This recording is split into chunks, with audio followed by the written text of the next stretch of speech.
Bem-vindos a mais um Jango, programa de debate sobre temas africanos da iniciativa ao vivo no site do Público.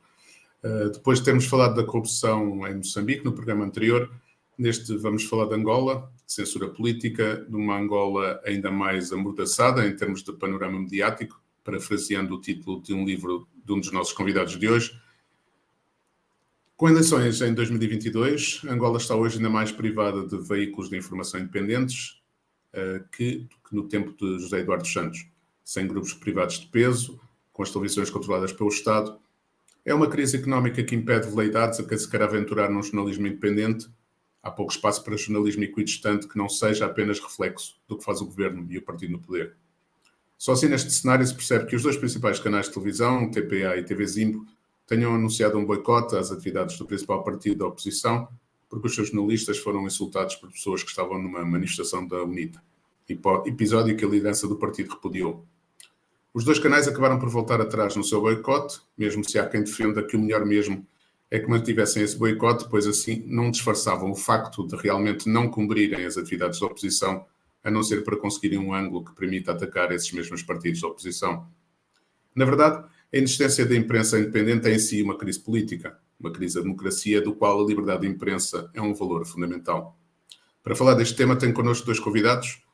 Domingos da Cruz, investigador da Universidade de Concórdia, no Canadá, pesquisador convidado na Universidade de Joanesburgo, escritor, professor, membro do Observatório de Imprensa de Angola e autor do livro Angola Amordaçada, a imprensa ao serviço do autoritarismo, do que parafraseamos o título. O livro que vai ser, finalmente, editado em Angola, depois de ter sido editado em Portugal em 2016. E também Carlos Rosado Carvalho, economista, jornalista, professor da Universidade Católica de Angola, antigo diretor do jornal Expansão, passou por vários órgãos de informação em Portugal, incluindo o Público, e que no passado foi vítima de censura na TV Zimbo e acabou por denunciá-la publicamente e bater com a porta. Obrigado aos dois por terem aceitado o convite do Público. Domingos, comece por si. Desde que publicou o seu livro Angola Amordaçada sobre a imprensa em Angola, a situação parece estar bem pior agora. Olha, inicialmente gostaria de agradecer pelo convite.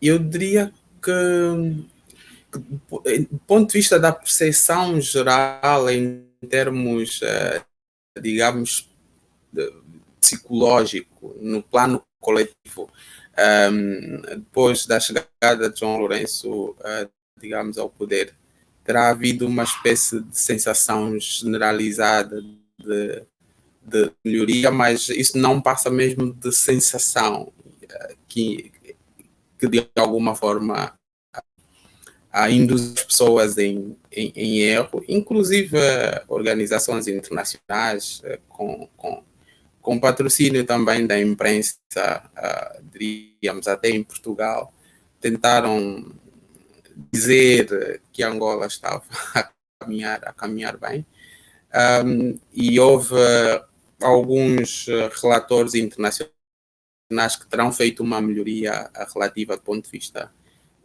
digamos, da posição de Angola no âmbito da liberdade de expressão e das liberdades políticas de uma forma geral. E claro, de imprensa, mas a grande verdade é que rapidamente essa situação voltou ao estado anterior e degradou-se ainda mais, não é? E existem bastantes, digamos, exemplos do ponto de vista empírico que respaldam essa degradação. É a censura, porque muitos passam, existem inúmeros casos, a suspensão do funcionamento de algumas TVs em Angola, e continua o sufoco da imprensa que não está sob controle, digamos, do regime. Portanto, a situação, de facto, é típica e perfeita para, digamos, autoritário.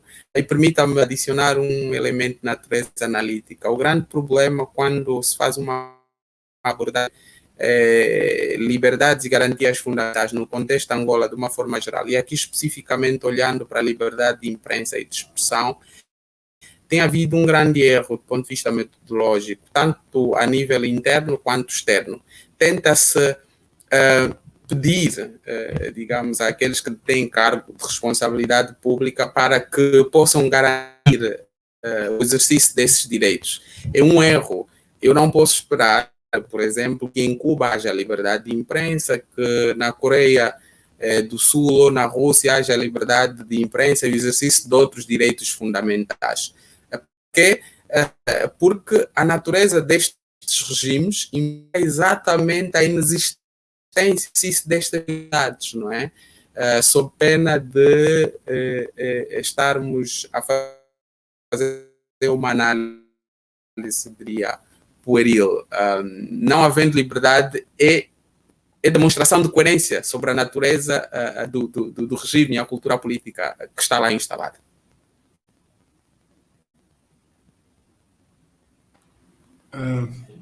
Domingos, parece que a sua ligação está um bocadinho má.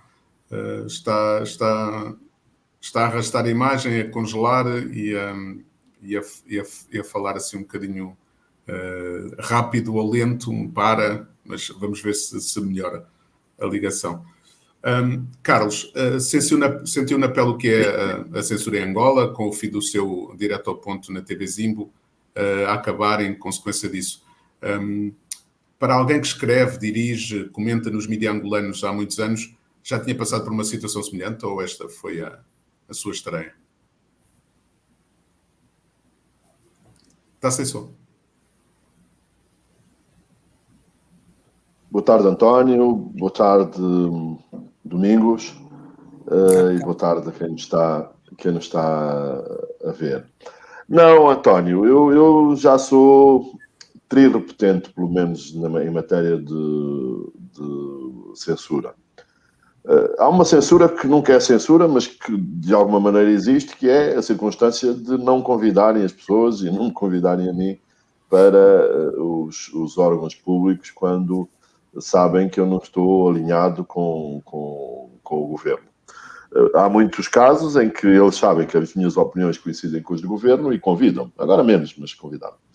Mas eu já tive... A minha primeira censura foi em 2009, na TPA2. Eu dei uma entrevista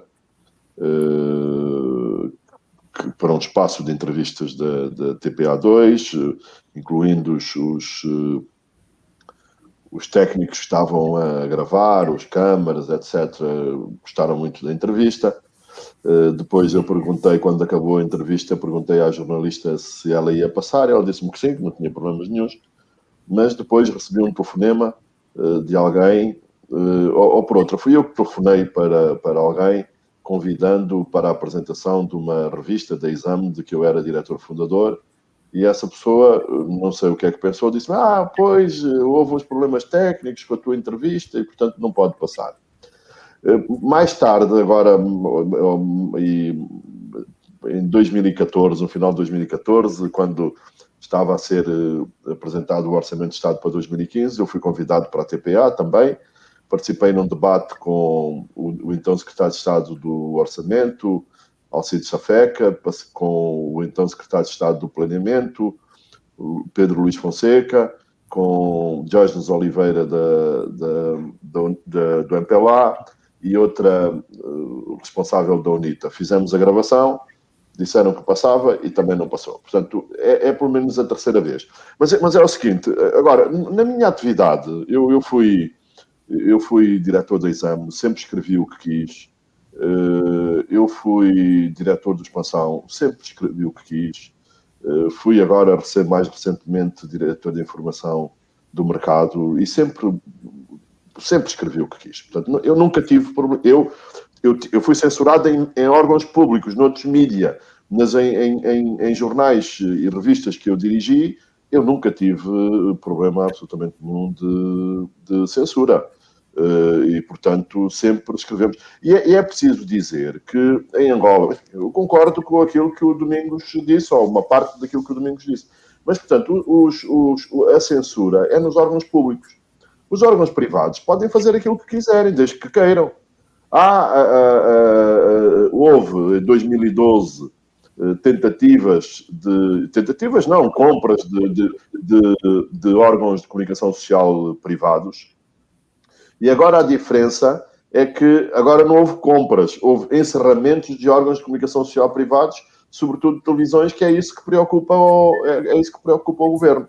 Portanto, eu, repito, dirigi o Expansão, dirigi a Exame, fui diretor de informação da Média Rumo que tem o mercado, e, portanto, eu nunca tive. Eu sou comentador de uma rádio, que é a MFM, e eu também não tenho problemas nenhum, nem nunca tive problemas de censura na MFM. Portanto, quando nós falamos de censura, falamos sobretudo dos órgãos públicos. E são, no fundo, aqueles que interessam ao governo, são aqueles que chegam a todo lado. No meu Quimbel, de onde eu cresci, não chega o Expansão, não chega o Novo Jornal, não chegam órgãos, digamos assim, independentes. Só chegam os órgãos do Estado. E é essa a grande preocupação. Porque a comunicação social privada, quando está aberta e quando está a funcionar, faz aquilo que quer. Portanto, eu estou na MFM. A MFM não tem problema. Nunca tive problemas nenhuns na MFM de censura. Tenho um comentário diário sobre economia e eu digo o que eu quero e que me apetece, com responsabilidade, naturalmente. Mas, portanto, a censura é fundamentalmente nos órgãos públicos e não é só censura, é também autocensura. E, portanto, nós estamos, eu concordo com o Domingos, nós estamos num regime autoritário, e, portanto, mas eu confesso que tive alguma esperança. Sempre tive dúvidas, mas tive alguma esperança, porque quando o presidente João Lourenço assumiu a presidência, houve, de facto, uma abertura, incluindo nos órgãos públicos. Não como um país democrático, não, absolutamente. Mas houve uma abertura muito maior, com contraditório, com passar coisas da oposição. Mas o comportamento do MPLA tem sido sempre o mesmo. Há eleições, abre. Aproximam-se as eleições, fecha. E, sobretudo, a comunicação social pública. Porque é isso que eu quero dizer, fique muito claro. Eu fui censurado quando fazia o Direto ao Ponto na TV Zimbo. E, portanto, o que acontece normalmente em outras censuras é que provavelmente as pessoas não deixam e as pessoas vão-se embora ou não fazem. Portanto, no meu caso foi mais mediático, porque eu me recusei. Pus um ponto final na colaboração e disse-lhes, enquanto os senhores não me deixarem passar o meu Direto ao Ponto sobre o Ideltrudes Costa, eu não voltarei a apresentar o Direto ao Ponto. Mas, portanto, repito, eu nunca tive problemas tenho esses problemas de censura nos órgãos públicos, não é? Mas nos órgãos privados e naquilo que eu dirigi, nunca tive problema absolutamente nenhum, António.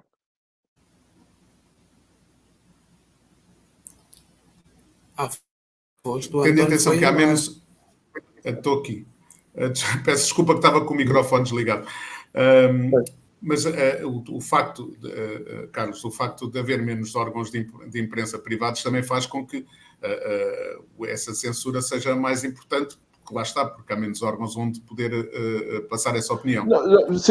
Fique claro. E eu disse, o regime não se lhe interessa a Expansão. A Expansão é um pequeno jornal que circula em Luanda, entre as elites, está um bocadinho nas redes sociais, etc. Não chega ao Quimbel, nem chega a lado nenhum. O Novo Jornal, a mesma coisa. E, portanto, incomodam, obviamente, incomodam em Luanda, onde são impressos e onde são distribuídos, porque é grave aquilo que se passa, porque atualmente nós só temos 2 jornais impressos. E esses jornais são a Expansão e o Novo Jornal. Os jornais da Mídia Room, onde eu trabalhei, que é o Mercado e o Vanguarda, não são impressos. E, portanto, eu não estou a desvalorizar isso, não, absolutamente. Não estou de todo a desvalorizar. Isto acontece sobretudo nos órgãos públicos e naqueles órgãos privados onde não são independentes. Porque, quer dizer, nós ouvimos coisas na comunicação social privada, porque não é impressa, mas que está nas redes sociais. Quer dizer, nós ouvimos falar do governo o que Maomé não disse do Tocinho, não é? Quer dizer, são verdadeiramente... há a liberdade, as pessoas são livres de escrever. Talvez o mais emblemático, o Folha 8, existe e escreve o que quer. Agora, não tenha, e essa é outra censura, talvez seja a censura económica, mas eu nem sei se é censura económica, porque há muitos jornais nos quais eu não anunciaria. Eu não fazia. Eu, se tivesse uma empresa, não é? E tivesse que fazer publicidade, há muitos jornais em Angola nos quais eu não anunciaria. anunciaria no Expansão, anunciaria no novo jornal, e que são jornais que têm publicidade. Enfim, serão... Eu tenho dívidas deste jornal, eu trabalho no Expansão e ainda hoje o Expansão me deve dinheiro. E, portanto, não é propriamente um modelo em matéria de equilíbrio económico e financeiro. Mas são jornais que podem escrever e fazer, e são independentes. E que são, do meu ponto de vista, são independentes e fazem um bom jornalismo, porque há muitos jornais em Angola que não fazem jornalismo. Aquilo não é jornalismo, de certeza. A Rádio Despertar não faz jornalismo e diz aquilo que quer. Mas a Rádio Despertar não faz jornalismo. Aquilo podem chamar outra coisa qualquer, mas não é jornalismo. Portanto, com isto eu quero dizer, não estou a branquear aquilo que o governo faz. É um governo autoritário. É vergonhoso, é pornográfico aquilo que se passa na comunicação social pública. Agora, é também importante que os jornalistas angolanos se imponham. Atitudes individuais, se calhar, não conduzem a lado nenhum. Mas atitudes coletivas, talvez seja bom começar por aí. Nós não podemos ver aquilo que se passou na TPA e na TV Zimbo, não é? E vermos que não há jornalistas que tomem jornalistas destes órgãos. Os jornalistas também têm que se organizar no sentido de lutarmos contra esta mordaça que existe na comunicação social pública. Portanto, não estou aqui a branquear a situação do governo, estou a dizer apenas, e estou a dar o meu caso pessoal, que sofri censura, já disse os casos na comunicação social pública, mas em órgãos independentes, e eu nunca tive problema absolutamente, nunca tive. Agora, é terrível, por exemplo, eu só vou-vos contar um episódio. Eu, a uma certa altura, estava na Expansão e fui credenciar-me na Presidência da República para ter acesso ao Conselho de Ministros. E mandaram-me falar com a Segurança do Estado, não é? E perguntavam-me onde é que eu morava, qual era o meu partido, o que é que eu achava do governo, qual era a religião, quais eram os meus amigos, etc. Eu disse-lhes, olha, desculpa, eu não respondo a essas questões. Não respondo. Eu não vou responder a essas questões porque a Constituição protege-me. Eu não tenho que responder para ir fazer cobertura do Conselho de Ministros. Eu não tenho que responder a essas questões. Aos jornalistas meus fizeram exatamente as mesmas perguntas. E, portanto, o regime é terrível. Não estou a branquear. Estou a dizer que há um espaço, embora pequeno, e que nós devemos aproveitar para falarmos e criticarmos o governo. As redes sociais também não. Esperemos que o governo não feche as redes sociais, né? É um receio que paira de alguma maneira no ar, mas a censura é fundamentalmente nos órgãos públicos e dentro dos órgãos públicos há também muita autocensura. Domingos, o Carlos referiu de passagem essa ideia de que cada vez que se aproximam as eleições a rede aperta muito mais, ou seja, aquilo que já era apertado torna-se ainda mais apertado. Acha que irá haver espaço, agora que vêm as eleições em Angola em 2022, para a oposição conseguir fazer passar a mensagem às populações através dos órgãos de comunicação social? Olha, este padrão de comportamento por parte daqueles que detêm cargo de responsabilidade pública, conduzem, digamos, o país na forma de gerir a rede de comunicação que está sob o seu controle, tem que ver, mais uma vez, com a natureza, digamos, do regime, que é um bocado a ideia segundo a qual tudo que deve ser feito visa, digamos, manter o poder. Alguém provavelmente dirá o seguinte: não, mas é legítimo que um grupo queira manter o poder no âmbito da luta política. Se estivermos num ambiente, digamos, de selvageria, podemos esperar que se lute para manter o poder a todo custo, usando todos os meios possíveis, inclusive, digamos, atropelando a dignidade humana, pondo em causa a vida das pessoas, se for na selva. Mas um país que quer construir um Estado democrático e de direito, temos plena consciência de que manter o poder pressupõe basicamente duas coisas. É preciso um projeto de nação, agir segundo o interesse nacional e, por outro lado, digamos, é preciso que se consiga manter o poder mediante, digamos, a autorização do povo. Estou a falar de eleições livres, justas e transparentes. Portanto, tem de ser através de uma mensagem, através de um projeto de nação, para a sociedade ser objeto de escolha livre e justa, digamos, do povo. Mas num regime autoritário, como é o caso do regime angolano, quando abrem um bocadinho a imprensa, permitindo que vozes dissonantes se pronunciem, apareçam lá, são momentos em que eles precisam de descomprimir. São aqueles momentos em que o regime está em situação complicadíssima em termos de imagem e, portanto, abrem um bocadinho, olha, vamos permitir que A, B e C, que são os nossos críticos, apareçam aqui e falem. E como há uma grande insuficiência do ponto de vista da consciência crítica coletiva em Angola, e claro, a consciência crítica faz-se mediante a soma das consciências críticas individuais, essas pessoas também não conseguem perceber o jogo e não percebem que estão a ser manipuladas, que estão a ser usadas como ferramentas para manter o poder de um regime. Por exemplo, eu não acho correto que num regime autoritário colaboremos nestes momentos, porque como é que um regime fecha a comunicação social, comunica manipulando a sociedade, exatamente com vista a fazer mais importante, manter o poder, mas em determinados momentos já abrem para chamar A, B e C, e essas pessoas vão a correr. Eu tenho a impressão que, um pouco por puerismo, vão porque precisam de aparecer na televisão, têm muita vontade de serem vistos na televisão e na rádio, e vão lá, digamos, a correr. Nesse sentido, posso concluir que os partidos ditos da oposição não terão certamente espaço absolutamente nenhum para passar a sua mensagem, tendo em conta a experiência histórica e tendo em conta a natureza do regime. É ingenuidade. Pois, não sei se posso...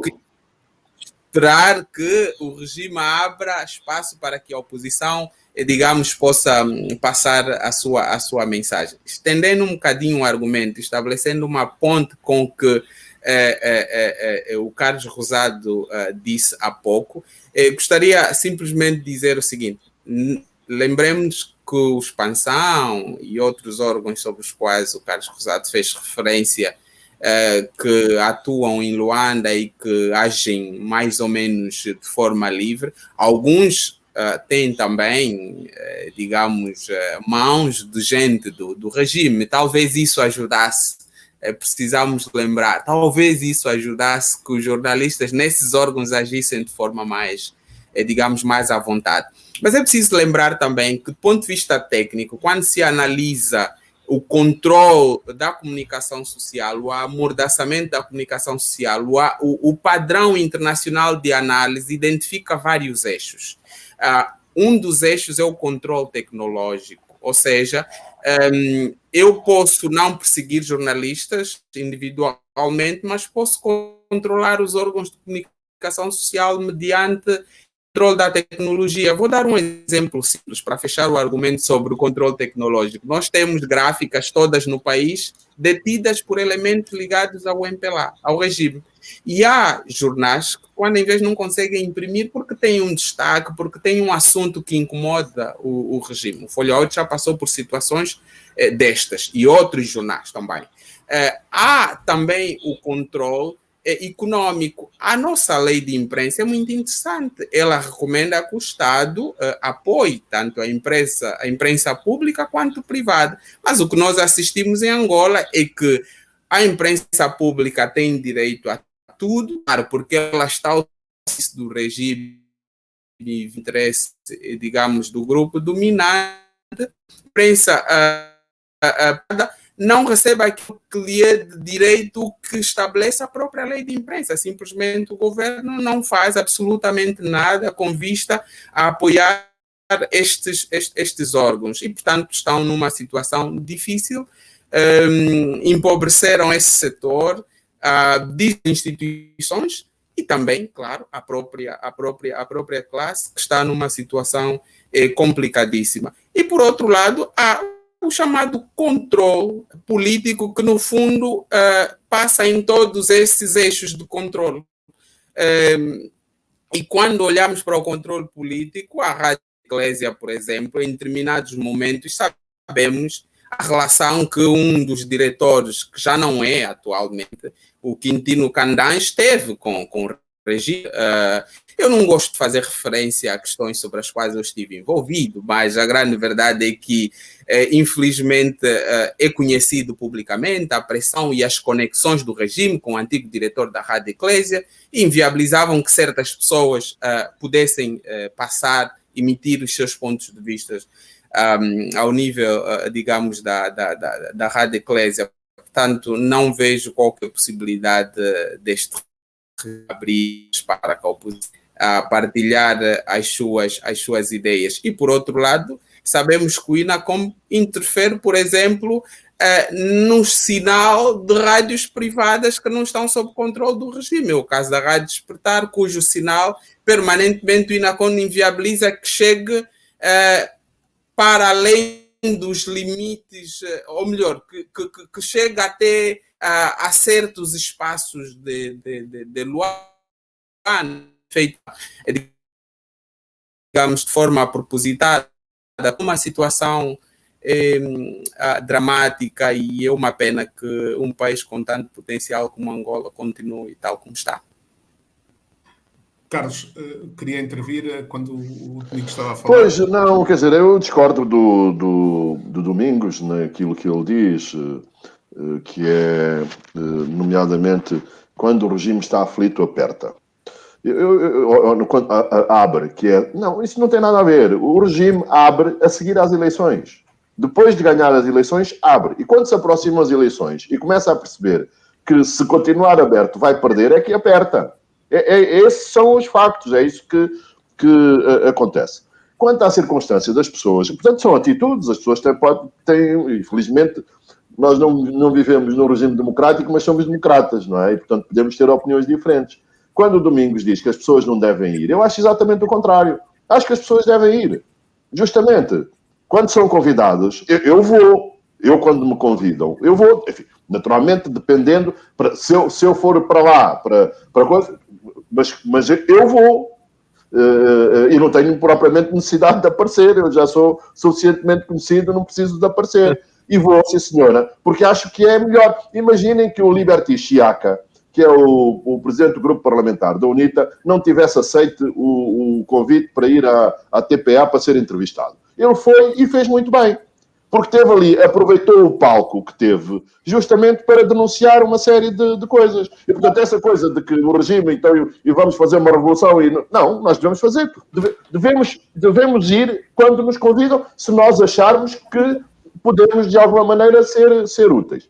Eu conheço estas coisas do controlo, conheço em absoluto, mas eu trabalhei, o jornal onde eu trabalhei, a Expansão, era ligado à família, chamada família Madaleno. E, portanto, os meus acionistas nunca mexeram na Expansão, nunca mexeram. E se mexessem, eu ia me embora. Aliás, a primeira vez que eu fui para a Expansão, eu estive na Expansão entre 2012, mas quando me convidaram para ir para a Expansão, eu tive, ao fim de 6 semanas, fui-me embora. E fui-me embora pelo seguinte, eu fiz uma capa sobre a Sonangol e disseram lá os gestores da empresa, sim, muito bem e tal, e não sei o quê. Passado 2 semanas fiz outra capa sobre a Sonangol e disseram-me, mas cuidado, eles vão pensar que nós estamos a atacar, já nos vão pôr publicidade. Eu disse, olha, não tem nada a ver com isso. E, portanto, se vocês alterarem a capa, eu vou-me embora. Eles alteraram e fui-me embora. E depois disseram, mas é só uma vez, depois vem. E eu disse, olha, quando vocês tiverem condições para ter um diretor como eu, chamam-me e eu venho. Portanto, esta coisa as pessoas também são importantes. E nós não vamos combater o regime apenas afastando-nos deles. Não. Nós temos que fazer aquilo que... E os jornalistas, repito, os jornalistas também têm alguma responsabilidade em tudo isso.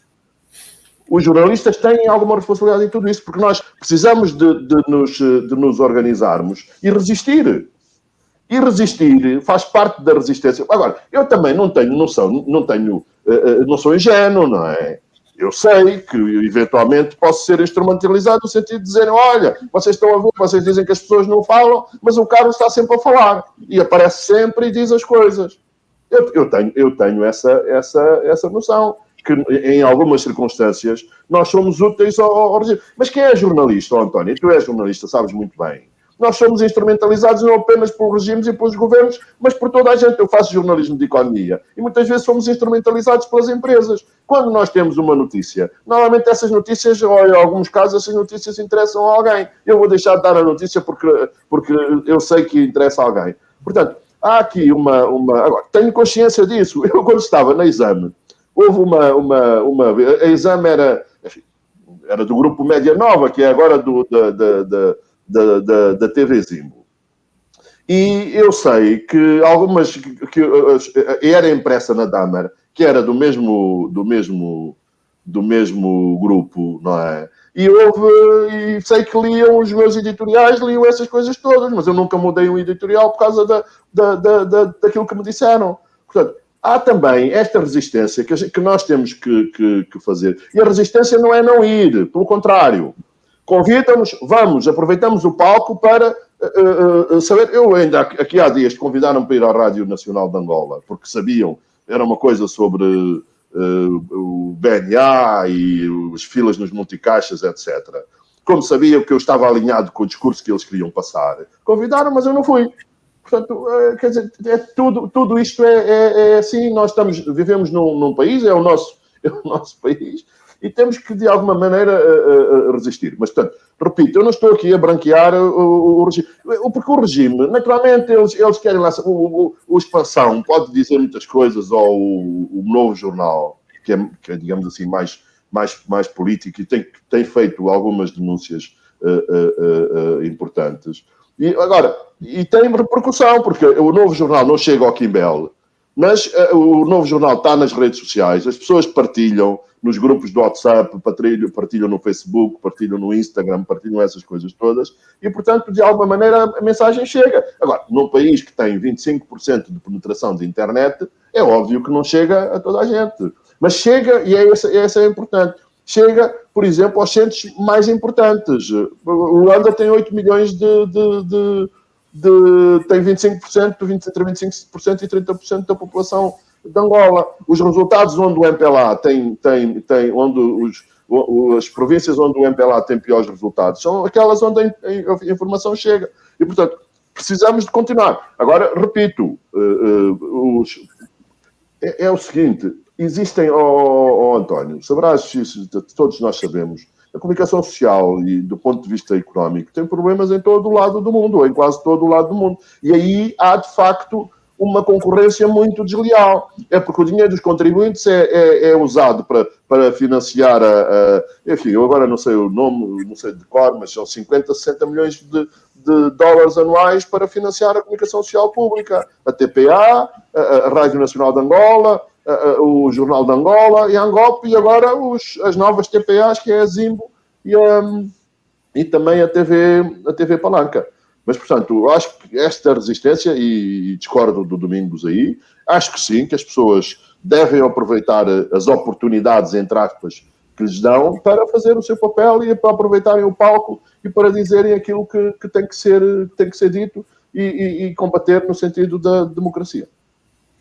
Carlos, mas também não é muito mais não é muito mais fácil essa ideia de resistir à censura ou à imposição de quem está acima para uma pessoa como Carlos Rosado Carvalho, e que será muito mais difícil para 90% dos jornalistas angolanos fazer o mesmo, porque mas por isso mesmo, António, é que eu acho que devemos adotar posições coletivas, não é? Porque as pessoas individualmente não vamos, assim, nós não vamos lá, nomeadamente os conselhos de redação.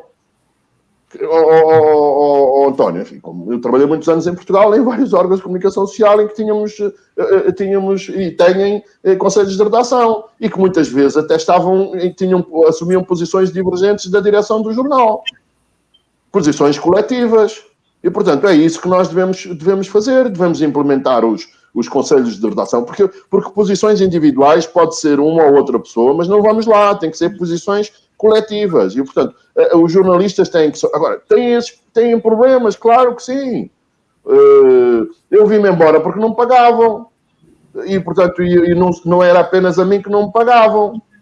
E portanto, há de facto esse problema das pessoas terem medo das represálias, mas faz parte, quer dizer, faz parte da vida das pessoas e também dos jornalistas. Se nós quisermos ter um melhor jornalismo, e essa posição das TPAs, da Zimbo e da TPA, quer dizer, devia ter sido, digamos assim, contestada pelos jornalistas, porque era uma... E eu sei que contestam, eles falando comigo individualmente, e comigo ou com outras pessoas, ou falando com o Domingos ou falando contigo, eles contestam, mas depois, do ponto de vista coletivo, acabam por não... E, portanto, isto está na lei, os conselhos de redação estão na lei, e, portanto, cabe-nos também a nós, jornalistas, resistirmos de uma forma coletiva àquilo que tem sido feito.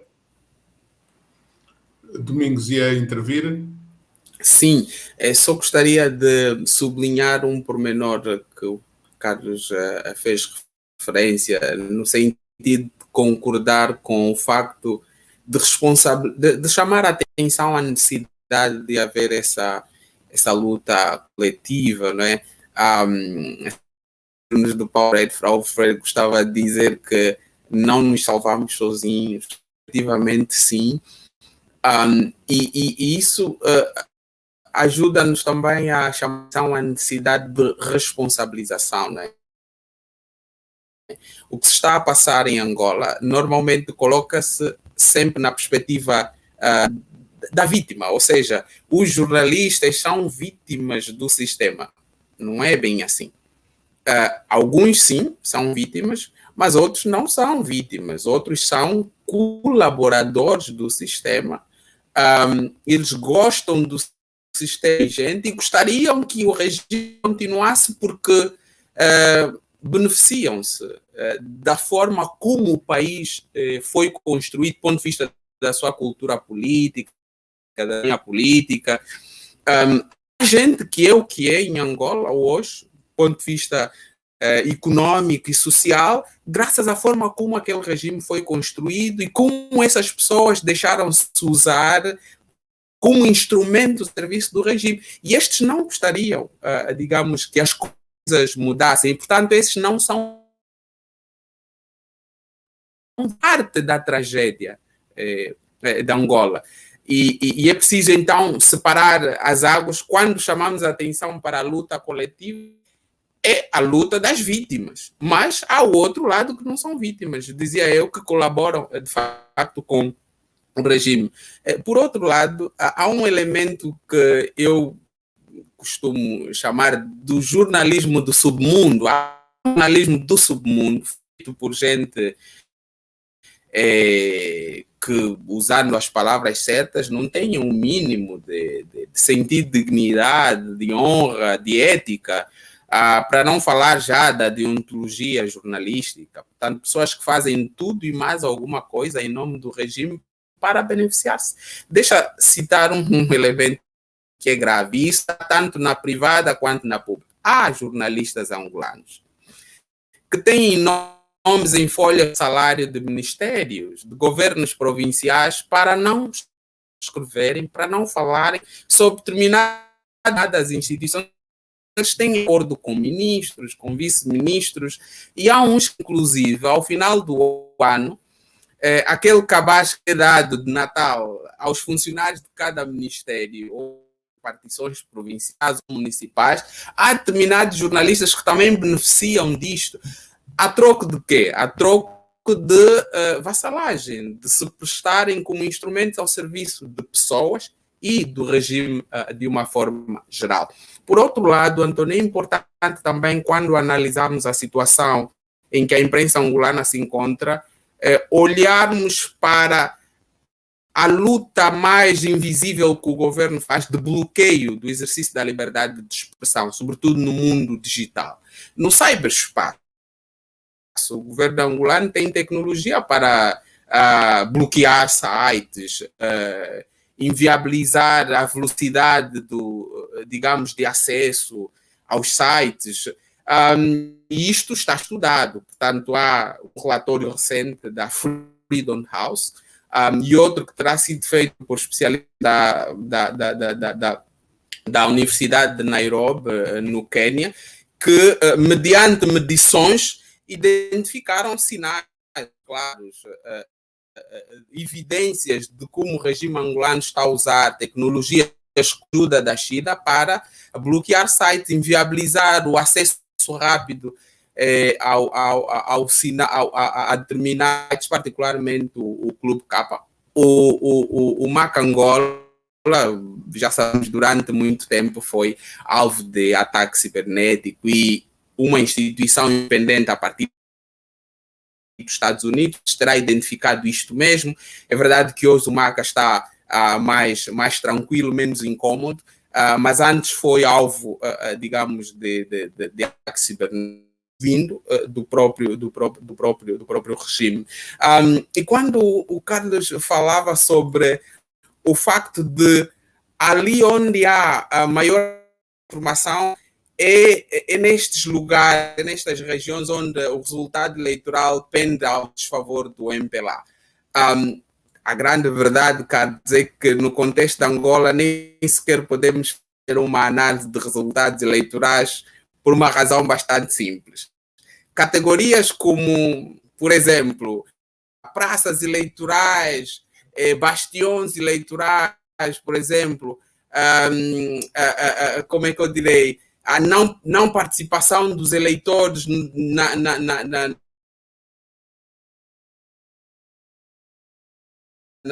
a abstenção, isso nem sequer se pode, digamos, analisar no contexto de Angola. Por quê? Porque o resultado é feito na secretaria.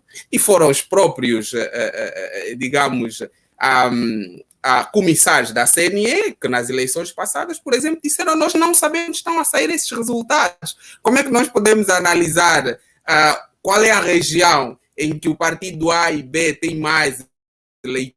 Como é que nós podemos analisar a abstenção, por exemplo?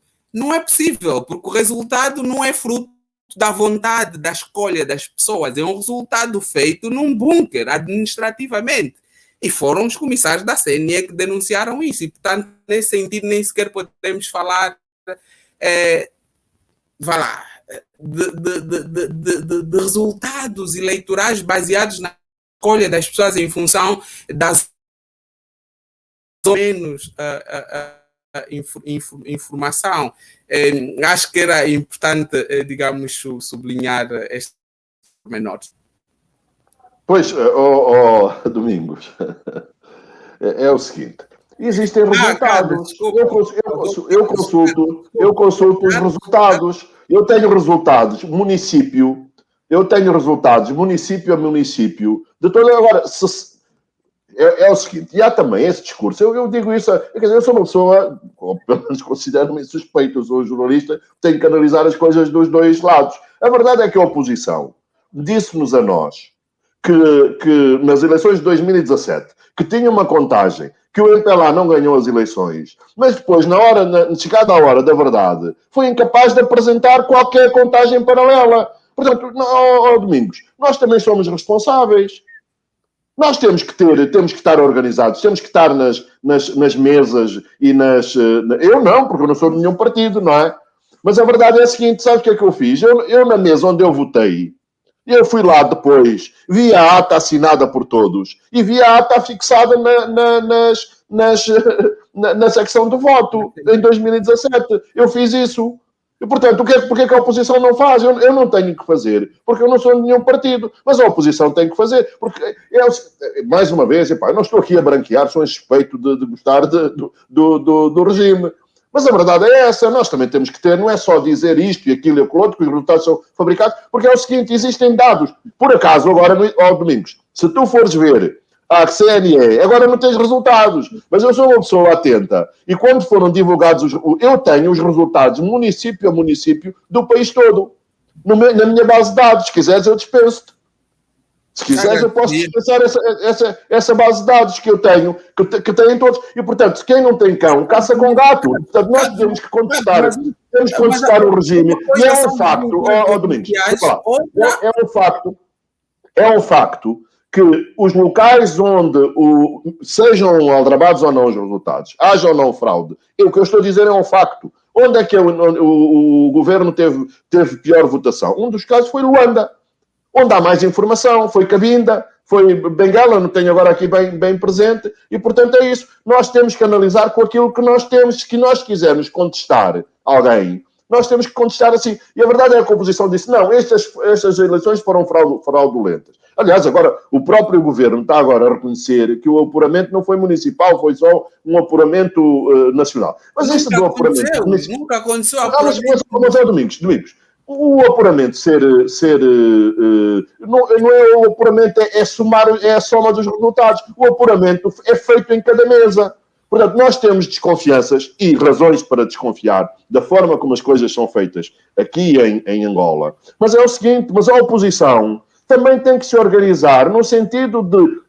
Eu digo, olha, a gente não pode estar em todas as mesas em Angola. Pois não podemos. Então vamos concentrar esforços em Luanda, vamos concentrar esforços em... O que eu quero ver, e isso teoricamente é possível, com boa organização, que é dizer, olha, em Luanda, no município do Quilamba-Quiaxi, na mesa número, não sei que número, os resultados apresentados foram estes e os resultados efetivos foram estes. E nós temos aqui cópias como é que se diz, das votações.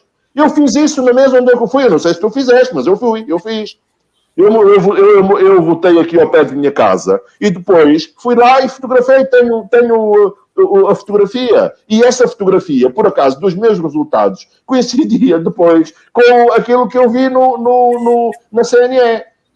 Coincidia. Agora, se foi aldrabado ou não sei, não faço ideia absolutamente nenhuma. O que eu estou aqui a dizer é que nós temos que nos organizar para falar, não é só dizer, não, os resultados... Não, os resultados são esses. Pelo menos os publicados. E agora, imagina, o que é que seria... Acho que a União Europeia não autorizaram que viesse cá nas observações. Agora, nós sabemos, as eleições não são justas, no sentido de que nós vemos esta coisa toda, a oposição, depois as pessoas mesmo, algumas pessoas mais conhecidas, a oposição não tem ideias. Claro, a oposição não deixam a oposição apresentar as suas ideias. Portanto, o que eu estou aqui portanto, a tentar dizer é que também a oposição tem que se organizar. E, portanto, tem que apresentar, porque tem essa possibilidade de apresentar uma contagem. Não é só dizer que houve fraude, é dizer que nem aqui em Luanda a CNE disse que eram 38% para o MPLA. Mas não são 38%, são 30%. É isso que nós temos que fazer.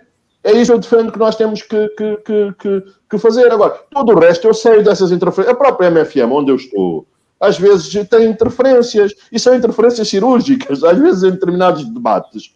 Aparecem, o som não está bom, nós nem ouvimos em Luanda toda, portanto, tudo isto nós sabemos, mas, portanto, nós temos que nos organizar no sentido de combater essas coisas e essas fraudes. Porque a verdade é o seguinte, e o país é assim, a verdade é que, podemos dizer ou não, mas as eleições foram declaradas livres e justas pela comunidade internacional. Agora, eu tenho muitas dúvidas, temos que ter. Quando eu digo temos, eu não sou da oposição. A oposição tem que se organizar no sentido de apresentar uma contagem paralela. Não pode dizer, não, foi isto, não. E temos essa possibilidade. Se não podemos fazer isso no país todo, vamos escolher municípios, vamos escolher províncias e vamos tentar fazer isso. Portanto, nós temos que fazer a nossa parte e fazer a nossa parte passa por nos organizarmos melhor. Domingos, anuncia-se um novo grupo de mídia em Angola para começar no próximo ano. Aparentemente um investimento privado, mas sabe-se que esse investimento privado poderá não ser assim tão privado. O que é que acha deste anúncio? Olha, por acaso é novidade, não sabia. Aproveito a ocasião para questionar como é que se chama este grupo. O Carlos terá mais informação sobre isso, porque ele já comentou o surgimento deste. Pois, quer dizer, eu comentei, mas não tenho informação nenhuma, a não ser aquilo que foi dito. Tudo começou com uma notícia do Negócios, de um jornal português, dizendo que a Martifer estava a construir a sede de um novo grupo de comunicação social e falaram num investimento de 19 ou 20 milhões e que seria um dos...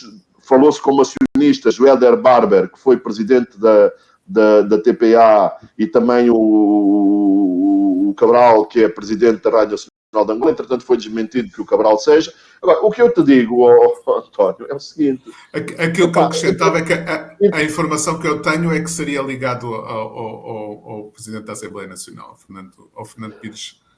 Pois, Piedade Dias dos Santos, não é? Fernando da Piedade Dias dos Santos. Agora, é o seguinte, há aqui uma coisa que eu acho que a comunicação social em Angola, em termos de investimento, só se for por cidadania. Só se for por cidadania, porque nós temos...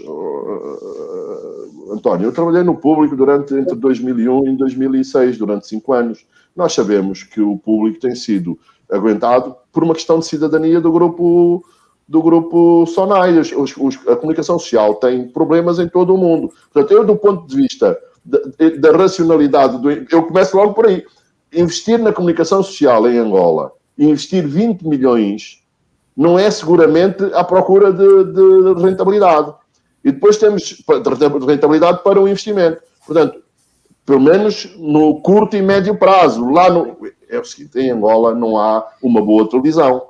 Em Angola não há, provavelmente atrevo-me a dizer, uma boa rádio, mesmo os jornais.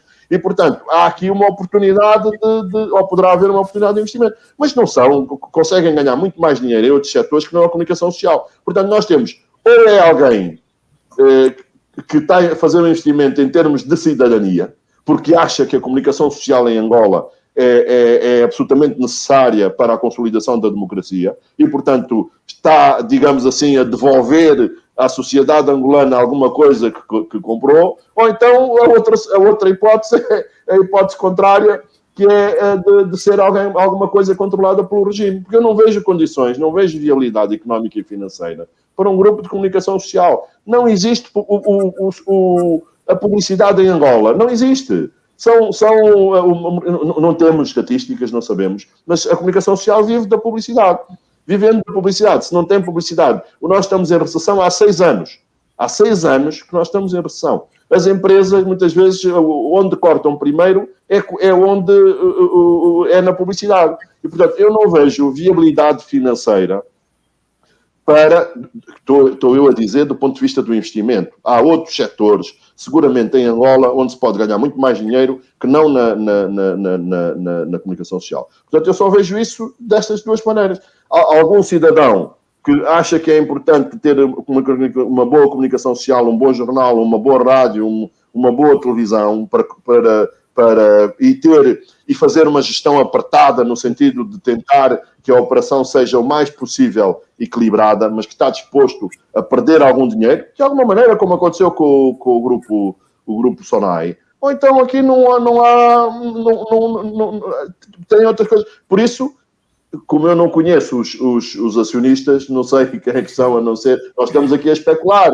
Agora, se me disserem que é do Presidente da Assembleia Nacional, o que eu não sei, cai na segunda hipótese, que é o regime, digamos assim, a tentar controlar. Então acabam de encerrar a ZAP, acabam de tomar conta da Zimbo, encerrar também a Record, etc. E agora vão dar uma licença nova? Não sei, não... Portanto, mas eu só vejo essas duas hipóteses. Ou algum cidadão que quer investir e devolver à sociedade alguma coisa que ganhou, ou então é do regime que está a coisa. Porque, do ponto de vista económico e financeiro, um investimento de 20 milhões de dólares, enfim, aqui em Angola já foi pouco, porque aqui é só investimentos de dezenas de milhões e de centenas de milhões, etc. Mania das grandezas. Mas 20 milhões é muito dinheiro para se investir na comunicação social. E, repito, sem possibilidades de recuperar. Eu não sei, a economia há o chamado payback, não é? Que é os anos que demora o investimento a ser recuperado. Eu não acredito que haja, que em menos de 15, 20 anos seja possível recuperar o investimento na comunicação social nas condições em que nós estamos atualmente. Pois, o António dirigiu a pergunta a mim e, como disse, não tenho informação sobre isso e, portanto, não é ético fazer qualquer comentário sem informação, sem qualquer fundamentação. E aproveito, então, a oportunidade para recentrar a nossa conversa e trazer mais 2 aspectos que têm que ver com o que o Carlos referiu. E aqui, primeiro, uma pergunta. António, há algo curioso em Angola, particularmente o pessoal da UNITA, ao mais alto nível, eles estão permanentemente a reclamar da manipulação que a TPA e outros órgãos fazem, a Rádio Nacional, o Jornal de Angola. E a minha questão é ingenuidade, é necessidade de verem-se na televisão. Como é que eu, uma pessoa com o mínimo de razoabilidade, pode conceder entrevista quando eu sei que o António vai manipular? Ontem manipulaste a minha entrevista, a semana passada fizeste tudo, o mês passado fizeste tudo. Quer dizer, e eu ainda assim insisto em conceder-te entrevista. Eu, pelo menos do ponto de vista dos níveis mínimos de razoabilidade que eu concebo, não entendo. É nesse sentido que eu coloco a ideia segundo a qual ou as pessoas propositadamente estão a colaborar, porque juntar-se ao regime, estar dentro dessas instituições, fazer o jogo é também uma forma de manter o poder político de regimes autoritários. É por isso, por exemplo, que normalmente nos regimes autoritários eles usam a narrativa segundo a qual, olha, temos uma Assembleia Nacional, temos um multipartidarismo, porque eles usam sempre esse discurso formal da existência de uma open society, né, de uma sociedade aberta, quando na verdade está ultrapassada essa narrativa formal de que democracia é eleições, Assembleia Nacional. Isso não diz nada. Há séculos Maquiavel já dizia que avaliar um sistema político não passa por verificar se há uma Constituição, se há instituições em termos de paredes, se há palácio, se há Assembleia Nacional, se há tribunais em termos de paredes. O que se deve analisar é como é que é a relação entre o poder e os cidadãos. Como é que funcionam estas instituições, não é? E por isso coloco mais uma vez essa pergunta. Então, como é que a gente que está permanentemente a ser manipulada ainda assim aceita de forma indeferida conceder, digamos, entrevista? E ainda recentemente, numa reunião que houve entre membros da UNITA e o ministro da Comunicação Social, que por acaso é um agente dos serviços secretos. Antes dele ser ministro, ele trabalhava na área no departamento de informática do SINS, não é? E depois passa para ministro. E claro, agora está a articular bem essa habilidade de agente dos serviços secretos com o cargo de ministro da Comunicação Social, permite o controle, digamos, absoluto. E é por isso que a senhora que anteriormente foi a chefe dele, nesse departamento de tecnologias de informação do SINS, agora passou para o INACOM, né, que é o Instituto Angolano das Telecomunicações. A minha questão é essa: por que as pessoas aceitam submeter-se permanentemente a essa manipulação quando sabem de antemão que é isto que vai acontecer? Finalmente, dizer que até o Carlos caiu também nesta armadilha, segundo a qual a oposição tem que apresentar resultados, digamos, paralelos. Primeiro, isso expressa 2 coisas. Primeiro é que demonstra que efetivamente estamos perante um regime não democrático, portanto é um regime autoritário. Em relação a isso há um consenso, pelo menos aqui. Não é crível, não é expectável que em Portugal a oposição crie uma CNE paralela para verificar os resultados. Só mesmo numa ditadura. Isso indica claramente que tipo de cultura política existe em Angola. E vemos aqui que o Carlos também caiu nessa armadilha de exigirmos à oposição que monte estruturas por todo o país como que se de um Estado se tratasse para apurar os resultados eleitorais. Aqui no Canadá... Tu estás a interpretar aquilo que eu disse. Aqui, tu estás a interpretar o que eu disse, que não é isso.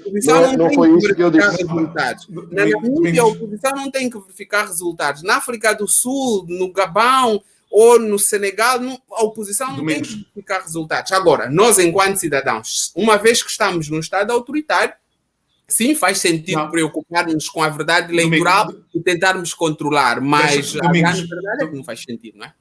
Domingos, não era isso que o Carlos estava a dizer. O Carlos o que estava a dizer é que a oposição grita fraude, mas depois acaba por não apresentar as provas desses gritos de fraude. Quer dizer, não, há provas bastantes. Não temos tempo e não é esse o tema, porque senão estaríamos a desviar a questão da liberdade de expressão e de imprensa. Há provas bastantes, há evidências bastantes, algumas apresentadas pela oposição, por instituições internacionais e por académicos. E, portanto, só não nos estendemos no argumento das evidências porque estaríamos a desvirtuar aquilo que é o foco do debate que nos trouxe aqui hoje, não é? Carlos, o tempo já vai longo, já passámos, já estourámos o tempo, mas uma última palavra para ti. Não, ia só dizer que faz todo o sentido, porque é o seguinte, as coisas não são assim brancas e pretas, não é? Há várias formas de fazer. Portanto, se nós entendemos que o regime é um regime autoritário ou coisa, então vamos todos para a mata e vamos todos outra vez fazer guerra. E não fazemos, vamos tirá-los à força da...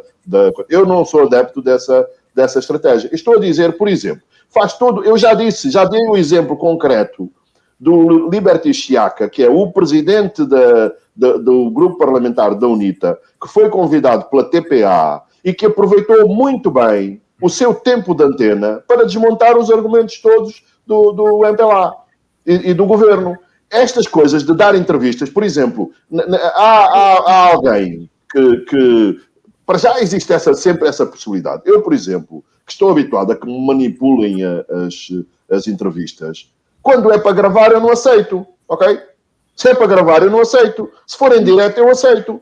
Porque em direto, mesmo que me mandem calar, eu não vou calar e vou dizer aquilo que eu quero. E a oposição, isto também permite-nos ver quão má é a imprensa pública. Porque nós temos um determinado acontecimento que é coberto pela comunicação social pública e que é coberto pela outra comunicação social. E nós, o cidadão, permite-se ver quais são os critérios de uns e quais são os critérios de outros. Portanto, esta coisa de boicotar tudo e mais alguma coisa e de não ir porque eles são assim, eu estou de acordo que eles são, não tenho dúvidas absolutamente sobre isso. Olha, o que eu estou a dizer é a forma de combater isso, é que é completamente diferente. Portanto, a mim não é sair, então vamos lutar e vamos fazer uma guerra para tirar o MPLA do poder. Eu não estou de acordo com essa estratégia. Portanto, é possível uma estratégia diferente. E foi o que a UNITA, o que a oposição fez. Contestaram os resultados. Foram até o Tribunal Constitucional. Foram até o outro lado. Mas acabaram por aceitar, porque é melhor para o país, do meu ponto de vista, eles aceitarem e estarem no Parlamento e lutarem com as armas de que disponham, do que fazer uma coisa completamente diferente do que é. Eu estou adepto dessa coisa. Portanto, por isso, quando me convidarem eu achar que acrescento alguma coisa e posso, de alguma maneira, contribuir para uma melhor informação, para as pessoas formarem melhor a sua opinião, eu vou aceitar isso. Não tenho dúvidas absolutamente nenhumas e acho que faço muito bem e acho que é isso o melhor para Angola. Carlos, onde é que está a guerra? Não propusemos nenhuma guerra para que Angola possa se transformar de um regime autoritário para uma democracia.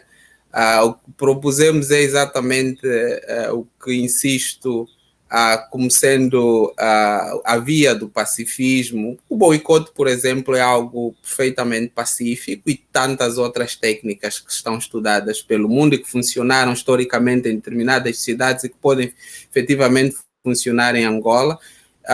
E pronto, eu acho que não há nenhuma proposta de guerra, não há nenhuma proposta de violência sobre os métodos e os caminhos, mas também é normal que haja essa divergência de pontos de vista. É perfeitamente pacífico. Vivemos numa ditadura, mas nós somos democratas, não é? Obrigado. E por outro lado, António, eu vou mesmo terminar. digamos, olha, fugiu-me o que eu queria partilhar. Não, eu queria dizer o seguinte: a grande verdade é que devíamos tentar um novo método, Carlos, por uma razão bastante simples, porque historicamente está demonstrado que o caminho que vocês, os cotas, seguiram até hoje não funcionou. E o velho Albert Einstein dizia que seria sinal de insanidade de um povo o mesmo método de esperar resultados diferentes. Isso aplica-se também na vida individual, não é? Usar sempre o mesmo método e não está a funcionar, temos que aplicar um outro. Não tenhamos medo de sermos criativos e identificarmos novas utopias, não é? Domingos da Cruz, Carlos Rosado Carvalho, muito obrigado pela vossa participação e por este diálogo que para mim foi frutuoso. Acho que, pronto, para quem nos vê e ouve, espero que também. Para quem nos está a ver e a ouvir, não se esqueça de seguir o programa. Procure-nos no site, onde podes subscrever a tag Django através da gestão de alertas. Procure o ícone do sino no canto superior direito do ecrã. No Facebook, vá a vídeos e procure a nossa lista de reprodução. No YouTube, subscreva o canal do Público e faça salvar na nossa playlist para que esta fique na sua biblioteca. Sem mais delongas, despeço-me até ao próximo Django. Agradeço aos convidados. Obrigado. Obrigado.